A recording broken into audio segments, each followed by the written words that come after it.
Hello everybody, welcome to our webinar series. This is webinar number 3. I'm here at our headquarters in Sofia, Bulgaria. It's about 8 o'clock in the evening, probably it's around noon at your part of the world. I hope it's sunny outside.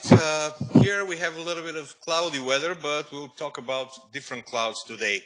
Cloud2TV. It's been a popular word, people talking about it, different implementations, and so on. But today we'll show you our version of cloud TV asset management and content management, and how you can integrate it with your playout existing situation or building a new channel and so on. During the presentation, I won't be able to answer your chats, but you can always ask your questions. My colleagues are standing by, our salespeople, our technical engineers, hello, and they will be able to answer the questions after I finish with my presentation. I will open the floor for questions, and then we can go over all of this in details of whatever you like to learn and how to assist you in your workflow. All right, so cloud, it's a web-based, which means we're going to open a browser. Opening a browser, I'll just close myself here so you don't have to look at me on the screen here. As you can see, I'm on in a web browser, in a web page that look very much like a desktop. Even if I go, if I open my browser full screen, it looks exactly like I'm on a desktop. So that's the goal, to feel like you're working in a standard, desktop application, and you can do the tasks pretty much the same way you're accustomed to do with the desktop applications. So I'll go over the modules and the parts of the platform, and later on we'll see examples how to manage media, how to ingest media, how to add metadata, and so on. Metadata is crucial in this type of application, and I'll go into more detail over this topic because nowadays the playouts are more and more media centric. So all this extra metadata drives automation, drives content, and so on. So we'll focus pretty much on this subject. So first, we have admin console, which allows us to manage how many channels I have in my organization. For example, I have 2 channels here, how many users. You can give different rights to these users, which means roles. So one user can be a graphic designer, so he has access to the graphic editor. You can go and be person that does scheduling, on-air operator, so on. So this is very flexible, and you can assign proper roles. So this system allows you from remote locations, multiple people to work at the same time on different parts of the project, like scheduling, ingesting media, tagging media, adding metadata, and so on. So that makes it much simpler than if you have one server playout, so single person can access it at a certain time. All of the activity is logged, so you can always take a look and see, for security reasons, what happens and how it's been accessed by whom, and so on. Another module we have is Transcoder. This is a tool that allows you any asset you bring into the system to ingest to run through transcoding process if you want to, which means we'll take it and, let's say, from whatever format this is going to be transferred to a specific format that you decided to use in your system, let's say for stability or something like that, or you using another video editing system that you like the files to be in a same format, so it's easy to video edit, and so on, to bring them back into the system. Here you have the list of the tasks, whatever was scheduled, so is it finished, and so on and so forth. The other module, called quality control. This is a very useful tool that you can create different presets and run the files through a media checker that will check audio, video, ancillary data based on whatever like if what's the aspect of the ratio of the file. If it's said that only you need 16:9 media to go into this file, then if the file is not 16:9, it's going to be flagged. So you know how you have multiple choices how to react. I'll show this a little bit later when we're using it in an actual scenario of ingesting. All right, or on the audio part, you can measure the loudness, and let's say the tool will generate a proper metadata, and the file level will be corrected during playout, so you can fulfill the requirements, let's say, to the -23 or -24 loud LUDB for your broadcasting standards. In a different country varies, but you can just fulfill that requirement. All right. Of course, I mentioned metadata so many times, and the other module that you do definitions of what type of media. Let's say I have cinema here. You see, I can assign genre that I can easily, from a drop menu, assign these metadata tags to assets. So you can define in colors how they, some color that corresponds to this, so you can have a visual feedback. And you can do as many as you like of those type of metadata tags. You can add a lot of data here that you can easily associate with a piece of media. All right, so I'm going to show you now the media browser, which is a centerpiece of this system, obviously. The way it works, I have the channels of our organization, which is called demo, because I'm doing demos here. As you can see, I have a bunch of folders, which we call bins, and they can be delivered to, I can ingest something into the system the simplest way. This is a folder called images. I have a bunch of pictures here, but I also can put movies, the images is just descriptor for me. When I can set auto import media, which means I can map a storage folder on the media storage of the system. Anything like a watch folder, anything that you deliver there, let's say via FTP or other means into the system, it will be ingested automatically into the proper bin.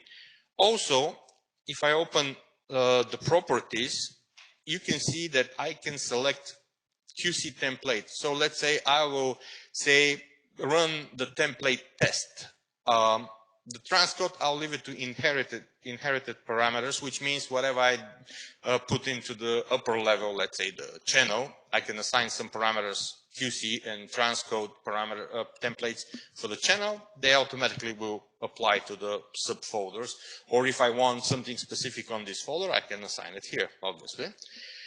So let's say I will go out to full screen. So you can easily, from my desktop, I can take a file. Let me find some file.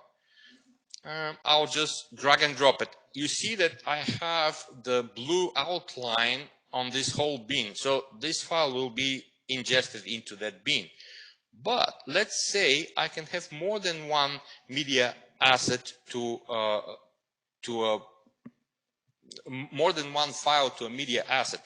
And if I select, let's say, this video clip, so the blue outline is on this video clip, I can add additional media to the same media container. So if I decide to drop it now, it will be inside this file, so they can go together, but I can drop text files that, let's say, have a transcript of what the interview in this file is and so on, and it can be used in a different ways throughout the system. But just very nice way to organize everything you have. Anyway, I'll just drop the file into the bin. As you can see, the file is getting ingested. In a second, the thumbnail is going to be generated, and I'll be able to have things like a preview. Even here, as you can see, I can drag straight on the icon, and I can have a scroll preview. So for now, look, this file, I'll just update my view. You see I have a thumbnail, but I have a red outline, which means something did not meet the quality control requirements. So this file shows me that has some issues there. File has on purpose issues just to demonstrate this. And I can go to the file properties and I can force it, because I know the file is fine. I just, for demo reasons, I forced it, very crazy tests, so it's impossible to fulfill it. And I will say, no, apply that it's fine, the file, and now you'll see it's already yellow, which indicates that manually was approved by an operator or a person that runs the system. So that's another way. If the file is passed through the test, we'll have a green outline. Another very, very cool feature, as you can see now, I have the media container, which has the main file, which is this one. And then I have the proxy that is created. This is what I see in the web interface. Main asset is the main file. So when I'm dragging into playlists and I'm using this media, it will be this main asset. I can have text files, as I said, or pictures that go with this one, and any system they can make a use of these, can be used from the media asset management system here. So why do I need the proxy? I need the proxy because I can go and open a clip trimmer, and right now I'm using, obviously in the web, the proxy file, and I can go and scroll, do in and out points, I can do trimming, but also another feature is I can go, like this thing on the upper part shows me the in and out points that I do on this clip, but I can go underneath and select one point, and then I can select out point, and I can do different zones this way. So as you can see, now I have two zones in the file. They start with a different variety. Why this is useful? This is useful, let's say, to take a movie and split it into the logical parts where you insert the commercials. So the asset is one film, one video file, which when I'm dragging it to the playlist later, you will see that I have this different zone indicated, so I can easily put the advertising, let's say, in between the different parts of the movie and so on. So another option is to go and I can go and deal with different metadata with this file, add, edit, or so on.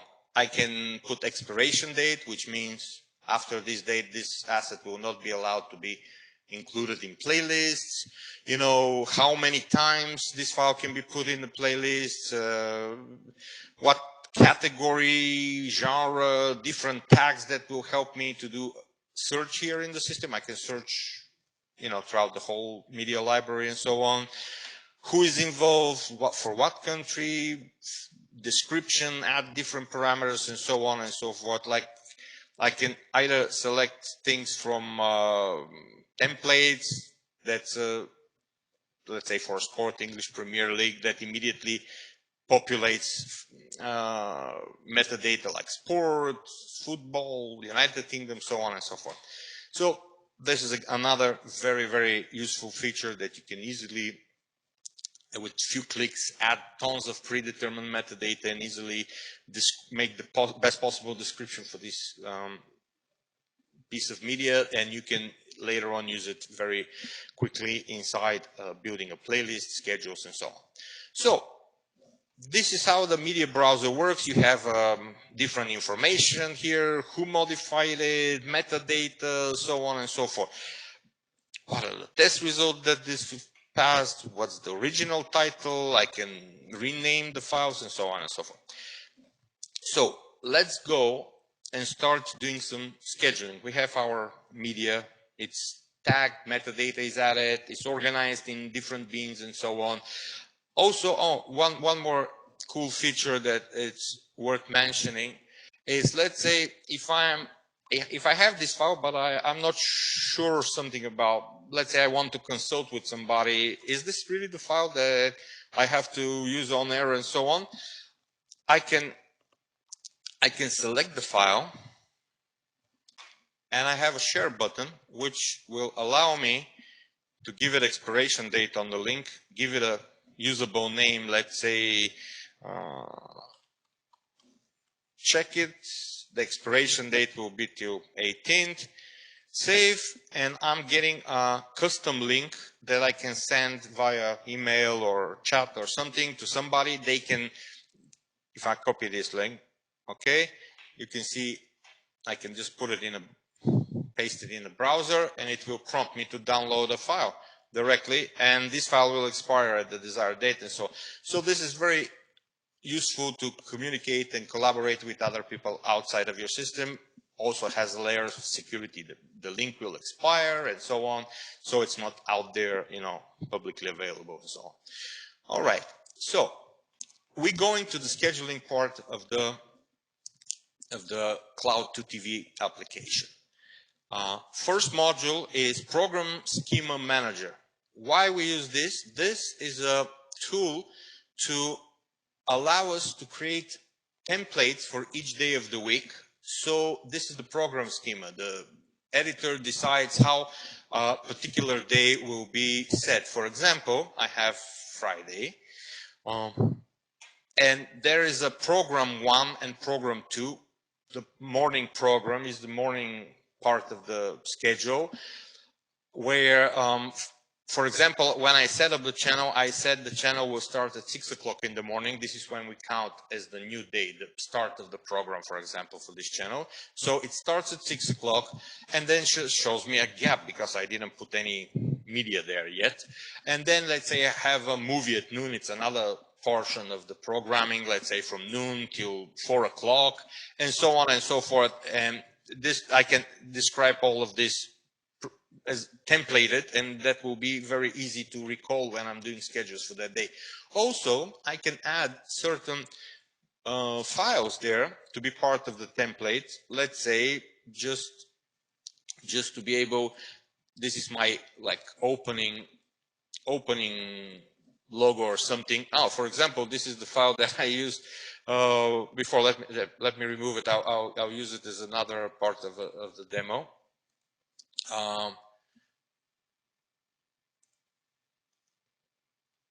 But let's say I will put this one.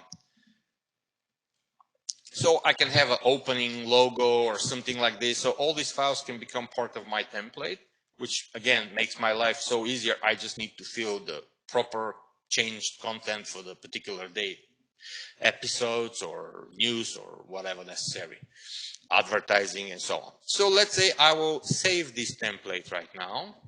And I'm done for this particular day. You can do this for every day of the week, obviously. And now we come to the playlist manager. This is where I select my channel. I can go to the organization, and let's say I will do a schedule for a day in the future. Let's say the 19th, the Friday, which I created a template. So I will add a playlist. I title it Webinar 3 Cloud2TV with the name of our demo.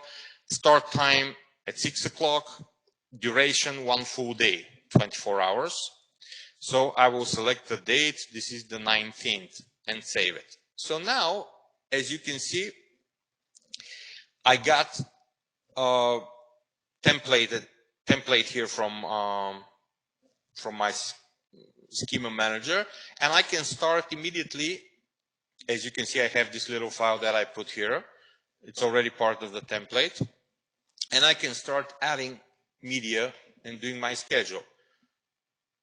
For example, I'll go and place the file that I've shown you before.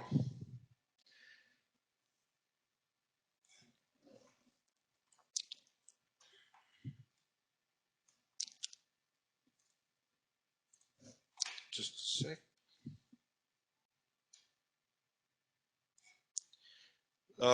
And you will see how this file will be added to the playlist. Just 1 second. My mouse is playing tricks on me. You have to select exactly where you want to put it. Okay, so I have an opening file, and then I put a file that I have two zones. So this immediately shows it to me as a 1 and 2 trim parts, and I can see it. Although I dropped one file, you can see I have two different parts, and now I can put in between them commercial, let's say. So it makes it very easy to deal with this stuff, right? I can select different folders. Let's say I'll put some music files. For example, you see these files, they're all red, so they didn't pass QC. It will not allow me to put them into the system. So I can go and select, let's say, something from sport, put it in this second part of the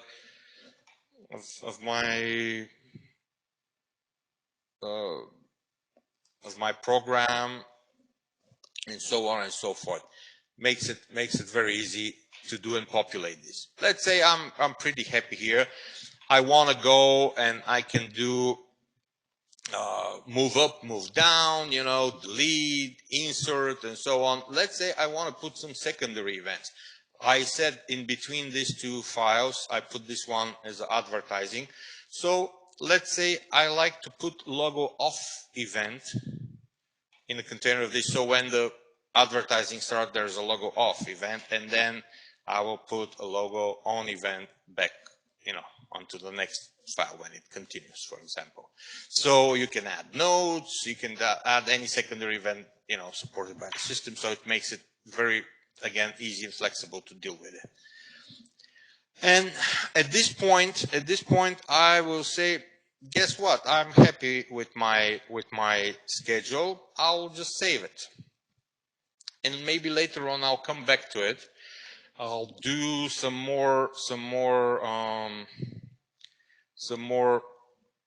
file addition, and I'll save it again. And I have a history. So actually right now you will see I have two different saves of this playlist, so I can revert to any of these stages, which is again handy thing to be able to go and revise previous version of this playlist for the schedule for the particular day, or select, you know, if you work on certain version, two different versions for that day and you're still not sure which one you will use. I can export this list into Excel file or CSV, comma separated values, and this can be used by third-party system, traffic system, or something like this. Or the best part is I can publish it directly to a pre-designated folder for my playout, PlayBox new Airbox playout. When I push publish, first I have to approve the broadcast. So without this, and if I don't have the rights to approve for broadcast, I won't be able to do this, you know, this action. And you can see underneath here gives me messages that there is a gaps, obviously here in the playlist, because I didn't fill the full 24 hours, which is fine. Why? Because as you know, Airbox New has a mechanism to fill gaps in with a predetermined autofill content to fill any discrepancy in the playlist, even between playlists. So my playlist is not full 24 hours. It will fill with some looped files from a predetermined content or a live source. It will fill the playout if files are missing or my schedule is short. When I said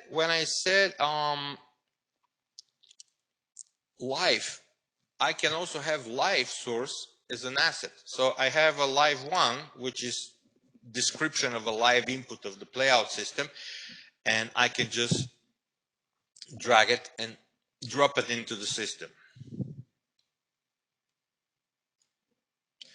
And that also is very handy feature to be integrated into the system, so I can describe live sources. The person that does the schedule doesn't need to know the technical aspects of this. Once they're described in the system, he just decides here's a live source. I can go and deal with the properties. duration, you know, predetermined duration, description, what type, is it a commercial, news, sport, let's say, because when you're selecting these categories, uh, if you have some asset missing in the playout, then the autofill logic of the playout will be able to fill with the proper category fill-in files. Another thing, using the metadata associated with these files is, let's say, if you have graphics, which is important part of any broadcast. Typically, all the graphics the majority of graphics, you know, on a predetermined scheduled playout is done by graphic rules that we have, very powerful tool in Airbox Neo.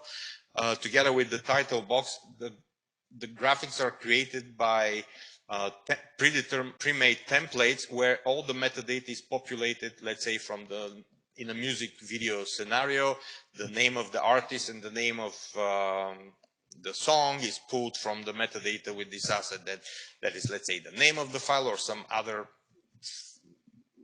data that you decide, or maybe some pop-up information for this song, like historical information and so on. So that's the way typically a graphic works, right? So I will save this playlist again. And yeah, that's my playlist. And let's say for now, yes, I want to save the changes to this playlist. So I will just show you, if I have to do quick graphics last moment, I need to add, let's say, something, some breaking news or something happens that I need quick graphics because something happened. I can easily do this by selecting, let's say, object picture, which immediately opens my media browser, and I can go to images and I will select, let's say, breaking news. And I have my breaking news picture here. I can do, let's say, a nice rectangle for my text information. And also I can kind of make the color not translucent, but I can make it very red to draw attention because it's breaking news. And let's say I want to add crawl text on the top of it, not static text, but crawl text, which will allow me to have a crawl object here on the top of this. So I can go and type news flash, for example, something link mode, and you can add, you know, deal with a couple of parameters around this text, and I can save this. Hold on, let me just save it. Save project. I can save it for which channel? For my PlayBox New TV channel. The name will be news flash,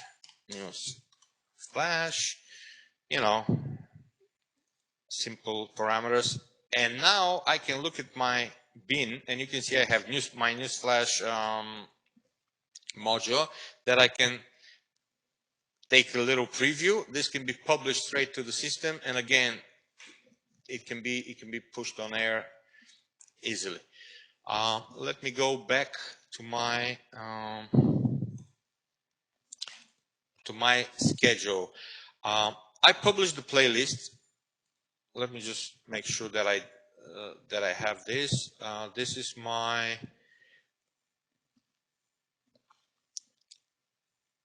demo. This is my playlist. I'll publish it one more time. I probably didn't save it before. Let me see in history. I'll go to this one, revert it.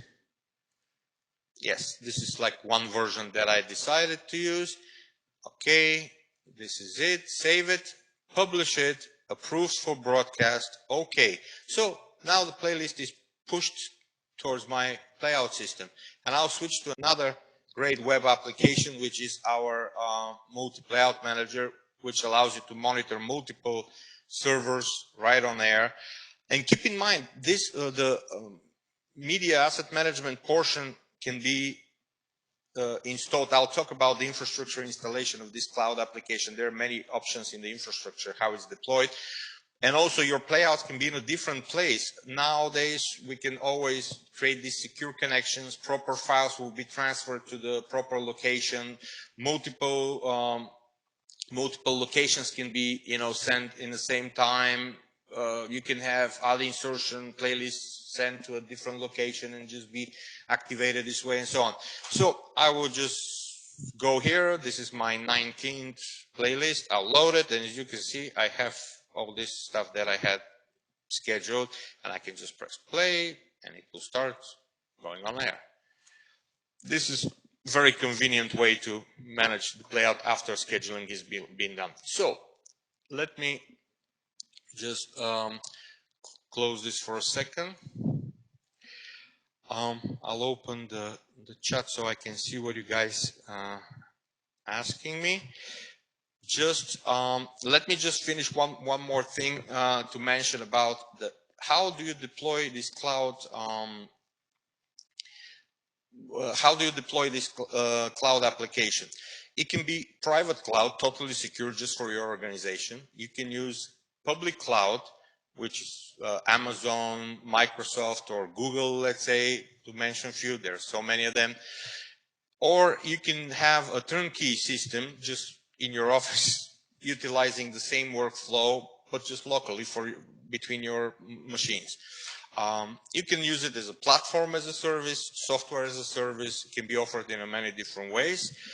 So let me just, Dario Peck, hello Dario. You actually, this kind of finishes my presentation. I open the floor for questions and answers. So Dario Peck, hello Dario. So right now your browser is connected to an Airbox machine, or are these applications hosted in an offsite cloud location? It's actually the scheduling part that you've seen. The Cloud2TV is hosted offsite in a cloud space, and I upload files and it has a media storage there. And when I publish the list, the published list is being sent to the playout machine, which is in another location. Actually, it's in the next building from here, where our playout servers, demo servers sit, and SafeBox transfers the necessary media automatically in the background, so the schedule is there. It will be automatically picked up as a daily playlist, the typical logic. And the multi-playout manager, which I did a demo in our previous webinars in more detail. Basically, I can see all of these machines.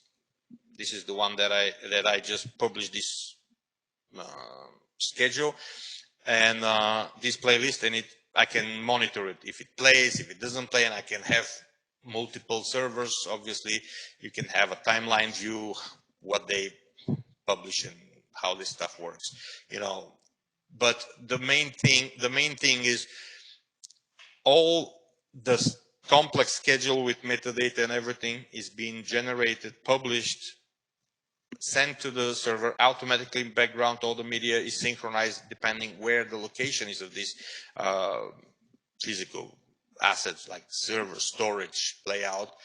And you can have from a simple interface, mobile device or a laptop or a computer, you can have access to this, which makes it very flexible. I mean, nowadays, one thing is optimizing workflows, which means multiple people can work on different roles in this whole process. It's not one man show, a little bit your structure, let's say, gets a little bit more, bigger structure. So you have all these tasks assigned to different people to perform. Or as a disaster recovery scenario, I mean, there is a lot of situation when something happens with the building where the people doing the programming and stuff, they have to move from there, evacuate, or power failure or whatever. Nowadays, you can expect pretty much everything, and they can easily move, and with the simple internet connection, they can continue scheduling, making changes for on-air or program schedule off-air, for day, month, week ahead of time, add last minute assets, include last minute media into the playlist if things develop, and so on and so forth. I just want to mention, because I keep referring to some previous demo, we have, this is, as I mentioned, webinar number 3. You can go and look at the video recordings of the previous 2 webinars. This one from today will be available tomorrow. After we finish, it will be uploaded, and you can see it on this page. So go to PlayBox new website and check it out. Also, I encourage you to talk to your local representative, or just talk to our support broadcast pre-sales engineers here, our salespeople. They can absolutely help you with the proper workflow, with the proper advice on your updates, upgrades to achieve the desired workflow that you're currently trying to set. Maybe you have currently PlayBox new server, you just want to add feature, or you're starting brand new channel, and with this platform you can literally remove all the technical guessing and have all the necessary part, not even putting one computer at your premises, and it can be deployed for you very quickly, and you can use it in a different user base, like part-time, full-time, usage base, or just talk to my colleagues. There is a lot of information. It's very hard to cover everything, obviously, because everybody's situation is unique, but we love that, so we try to tailor it as much as possible. As I was showing, depends on what your workflow are, how many people are working in your organization. Even if you're a one-man shop, you can greatly benefit from this, or up to a large multi-user, multi-site operation. You can easily take advantage of this workflow improvements. So I don't know if there's any more questions. I'm available to answer them right now, or if you GPI, I mean, you can add Fernando Taibo. Hello, Fernando. You can add GPIs as a secondary event, and if there is a GPI connected to the playout server that is controlling something, let's say even SDI router, all of these commands, it stays. It's a standard thing. You can just add it as a secondary event. You know, it's a control. It's just a control of the system. Currently, I just had a couple of secondary events, obviously set here, but I can set up everything I want to deal with. So this is absolutely the way you do it in typical Airbox news scenario. You just go there and do it same way. You just add new secondary event. You can name it. You can select which plugin, UMC, graphics, stop view, return node, you know, all of this. You can select, you can add some information, start, or whatever that action is pretending to this plugin, and it will open the plugin. Let's say I'll select the logo on off again. I can open the plugin, I can see its parameters, set it up. If it's a GPI, it's GPI. It works the same way. Maybe, hello, Fernando. May we use the same codec files, or should we transcode for cloud? No, you can use the files as is. Transcoding is optional. Transcoding is absolutely optional. Typically, I mean, our playout systems handle pretty much. We try to make it sure that every codec out there that is being widely used, you know, putting aside the obscure ones, but any popular formats, MXFs, MPEGs, AVIs, MPEG-4s, blah, blah, blah, with different containers and, you know, encoding parameters, can be used straight on air. That's not a problem. The transcoding part comes if you wish, let's say, to unify the media for whatever other reason. Sometimes maybe you have a person that can just do craft editing, let's say in Adobe Premiere or something. So they need to have the files in a different format to be easy for them to, let's say, do quickly edits without too much rendering and so on. You know, so that's another thing to consider in your organization. Depends on how they work, because this media asset management can work for them too. Yeah, you can use easily XDCAM, perfect. You just drop the files as you've seen. When I drop this file from my desktop, it didn't get converted because I just told him to run QC test, but it's an MPEG file or a MOV file that I have just drag and drop from my desktop, or transfer any of the other ways I described to FTP or watch folder and so on. So definitely no need to transcode. Transcoding is a feature that is just available, depends on the scenario that you try to achieve.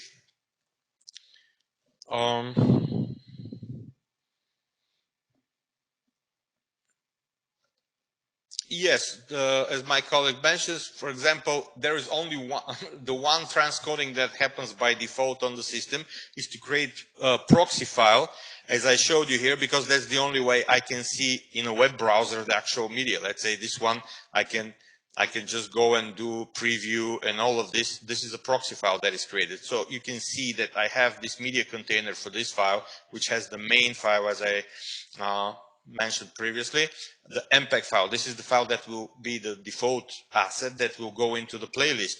But I also have the proxy created by the system automatically in order to have these previews, to have the clip trimmer and so on. So this is something that the transcoder works for anyway. But if I decide, I can have more formats to be transcoded to if I decide to do so. Let's say you're ingesting 4K media, but you want to make HD proxies, and the HD proxy to be your main proxy. Why? Because you're shooting 4K. You want to keep the 4K files as sources always in the system, but you want to actually, for your broadcast, you're not broadcasting 4K, but you want to keep the source material in 4K for your video editors to use it, let's say, for compositing or whatever features.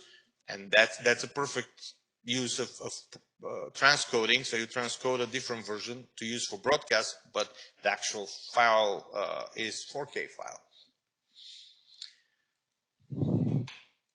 All right. I realize again, a lot of everybody's workflow is completely different, and it's very unique. So that's why I keep repeating this. But keep talking to us.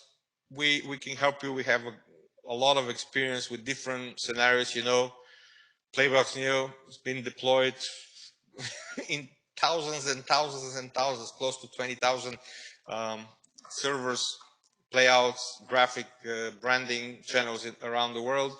We've been almost 20 years in business, so that's a lot of experience, and we're here to share it with you.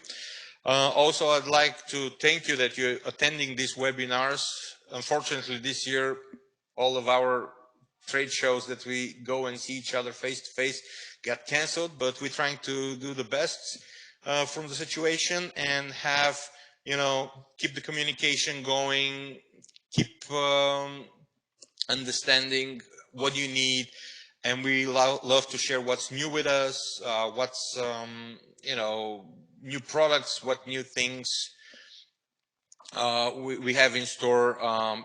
Yes, reach to your local representative and you'll get the best information right away.